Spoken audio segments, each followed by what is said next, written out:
Healthy breakfast. তো প্রথমে নিয়েছি 1 বাটি রুল ময়দা, একটুখানি পেঁয়াজ কুচি, গাজর কুচি, টমেটো কুচি, ক্যাপসিকাম কুচি এবং লঙ্কা কুচি, আর দিয়ে দিতে হবে আন্দাজ মতো নুন আর একটু সামান্য হলুদ গুঁড়ো।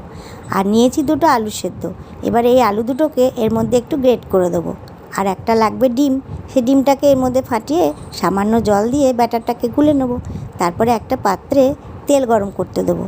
তারপরে এই ব্যাটারটাকে হাতায় করে দিয়ে রুটির আকারে দিয়ে দেবো। তারপরে একটুখানি ঢাকা দিয়ে রেখে দেবো। ঢাকা দেওয়ার পর খুলে একটুখানি ওপর থেকে আবারও একটু তেল ব্রাশ করে নেবো। তারপরে আবারও একটা পিঠ সেঁকে নেবো। তাহলেই হয়ে যাবে। এরকম করে আমি পরপর সবগুলো রুটি বানিয়ে নিলাম। তাহলেই আমার এটা তৈরি হয়ে গেল।